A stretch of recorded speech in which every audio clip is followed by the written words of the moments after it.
Mr. Chatterbox was one of those people who simply couldn't stop talking. He used to talk to anybody and everybody about anything and everything, going on and on and on. And on and on and on.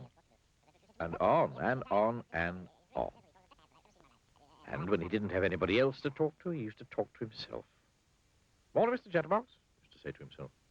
Morning to you, he used to reply to himself. Nice day, isn't it? Yes, it is for the time of the year.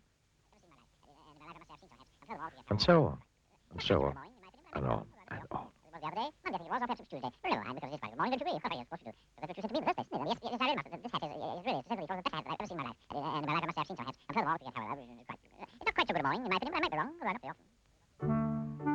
He lived in a box-shaped house in a village. Chatterbox Cottage.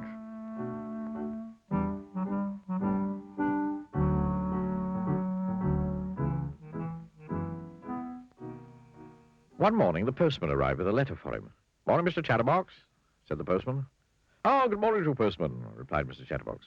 Although, as I was saying to myself only yesterday, or was it the day before, I forget.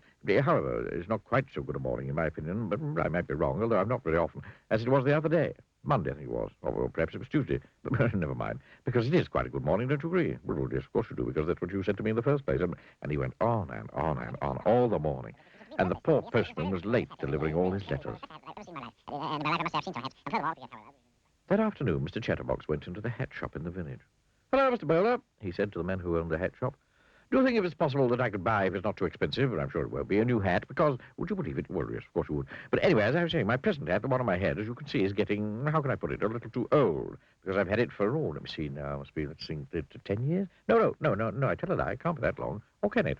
Well, yes, it could be. On the other hand, and he went on and on all the afternoon, half the night. Long after poor Mr. Bowler should have shut up shop and gone home.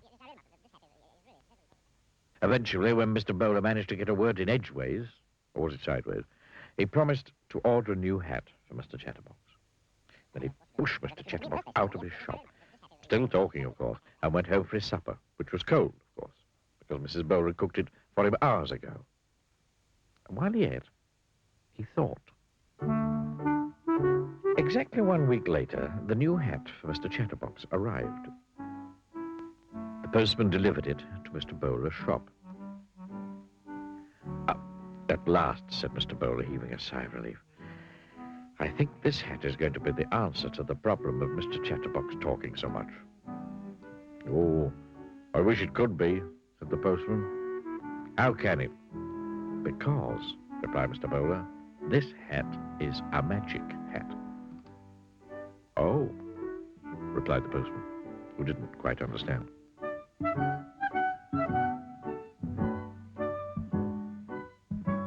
That same afternoon, Mr. Bowler took the new hat round to Chatterbox Cottage. Oh, goody, said Mr. Chatterbox, seizing the hat box and opening it. It's my new hat, my lovely new hat. Oh, I couldn't wait for it to arrive. In fact, I got up early this morning because, aren't I silly? I just knew, I don't know how, but I really knew, that today would be the day. I don't know how I knew, but I knew. And it is. And here is my hat. And oh, isn't it beautiful? I can't wait to try it on. Oh, I do hope it suits me. Do you think it will? Well, of course you do. And why don't you try it on? Said Mr. Bowler, grinning. Try it on? Oh, but yes, of course I must try it on. How silly of me to stand here chattering when I haven't even tried it on yet. Yes, I will. Absolutely, definitely. Try it on straight away. But anyway, because, as I said, it's silly just to talk about trying it on, isn't it? And then not to try it on, isn't it? And so he took the hat out of the box and put it on. It was a beautiful hat. I say, said, I must say, yes, I really must, that this hat is, because it really is, to say the least, one of the best hats I've ever seen in my life. And in my life, I must say, I've seen some hats. Trilbys, bowlers, deerstalkers, velours, fedoras, Homburgs, operas, toppers, straw cages. But while he was talking, a funny thing was happening. The more words that came out of Mr. Chatterbox's mouth, the larger his hat became. The more Mr. Chatterbox talked, the more the hat grew and grew. Mr. Chatterbox kept on talking, and the hat kept on growing. I can't see anything, he said. One minute I was standing here looking at my new hat in the mirror, and now all of a sudden, without my warning, taking me all unawares, just like that, the hat grew down to his feet. And Mr. Chatterbox stopped talking. And as soon as he stopped talking, the hat grew smaller and smaller until it was the same size as when he'd first tried it on. Mr. Bowler was delighted. My special magic hat really works, he chuckled. The following day, Mr. Chatterbox was out for a walk when he met the postman in the village. "Hello, postman," he said. "I said, you like my new hat? Have you ever seen such a fine hat? I'm sure you never have. What a hat." But you know what was happening, don't you? The hat grew and grew and grew the more Mr. Chatterbox talked. "Oh, now I know what Mr. Bowler meant by a magic hat," chuckled the postman, and he went on his way, leaving poor Mr. Chatterbox speechless.